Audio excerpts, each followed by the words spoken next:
আম, জয় মা মনসা।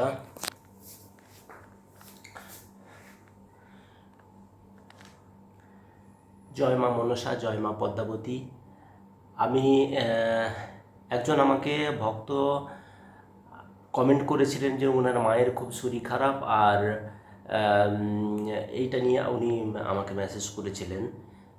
তো তারপর আমি ওনাকে বলেছিলাম যে ওনার মায়ের নাম আর গোত্রটা বলতে। তো সেই মুহূর্তে আমি ওনার নাম আর গোত্রটা পাইনি।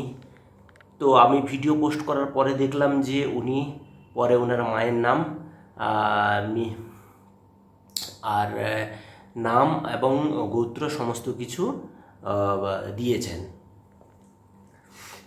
তো ওনার নামে আমি আজকে মঙ্গলবার, আজকে প্রার্থনা করছি। রাত্রে করব, সন্ধ্যের সময় তো সন্ধি পুজো হয়ে গেছে, আর হবে না। তো আমি রাত্রে ওনার নামে এমনিতেই একটুখানি প্রার্থনা করেছি, ভিডিওটা পোস্ট করা হয়েছে, আপনারা দেখতে পাবেন। আর ওনার গোত্র আর ওনার নাম দিয়েছেন উনি। তো আমি আমার মতো চেষ্টা করব, মাকে জানাবো।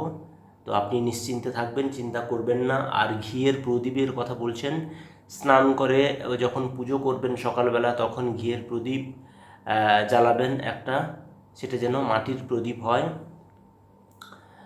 আর সন্ধ্যের সময়, সন্ধে দেওয়ার সময় একই সন্ধ্যের সময়ও আপনি ওই মাটির প্রদীপে ঘিয়ের প্রদীপ জ্বালাবেন। ঘিয়ের প্রদীপ জ্বালানোর নিয়মটা আমি বলে দিলাম আপনাকে। আর আরেকটা কথা আপনাকে বলবো আমি, যে প্রার্থনা করার সময় প্রদীপ যখন ঘিয়ের প্রদীপটা আরতি করবেন, মাকে স্মরণ করবেন আর আপনার মায়ের কথাটা ওখানে বলবেন। অবশ্যই ভালো হবে, বিশ্বাসের সাথে করুন। 31 দিন থেকে 62 দিন এটা আপনাকে করতে হবে লাগাতার। আর মায়ের একটু পূজা অর্চনা করুন। আর মন্ত্র চেয়েছেন, মন্ত্র শুধু জয় মা মনসা বললে হবে না, সে মন্ত্রটা আমি পরে বলে দেবো। এইটা আপাতত আপনি করুন। কিছুটা উপকার পেলে আপনি কমেন্টে জানাবেন, তারপরে মায়ের মন্ত্রটা আমি একদিন ভিডিওতে বলবো, আপনি দেখে বুঝতে পারবেন। আর আপাতত জয় মা মনসা পদ্মাবতীর জয়। আর মায়ের প্রণাম মন্ত্রটা তো আপনি জানেন, ওং আস্তিকস্য মুনির মাতা বাসুকি ভগ্নিস্তথা জরৎকারুর মুনিপত্নী নাগমাতা মনসা দেবী নমস্তুতে। এইটা আপনি জপ করতে থাকুন, এটা জপ করুন। মায়ের জয় মা মনসা, জয় মা মনসা, জয় মা মনসা বলে 108 বার আপনি জপ করবেন। এটা জপ করতে থাকুন, তারপরে আমি একটা মন্ত্র দেব। আর শোয়ার সময় কী করতে হবে আমি সমস্ত কিছু বলবো। আর আপনি যে বলেছেন যে টাকা পয়সার কথা, টাকা পয়সা কিচ্ছু লাগবে না। সুস্থ আমি চাই, মায়ের কাছে প্রার্থনা করি সুস্থ হলে আপনি একটা পুজো দিয়ে দেবেন মা মনসা মন্দিরে, দুধ আর কলা দিয়ে দেবেন, পুজো দিয়ে দেবেন।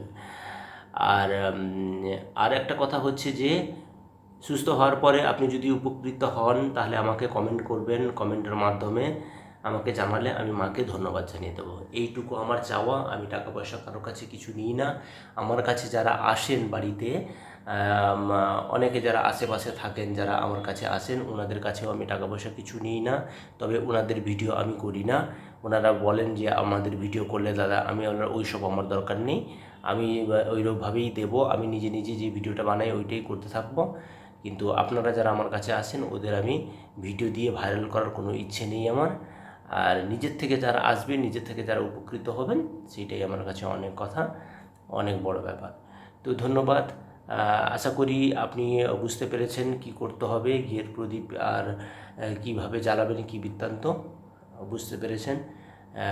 যদি না বুঝতে পারেন তাহলে অবশ্যই আমাকে কমেন্ট করবেন, আমি আবার বলার চেষ্টা করব। জয় মা বিশ্বহরি। ভালো থাকবেন, সুস্থ থাকবেন।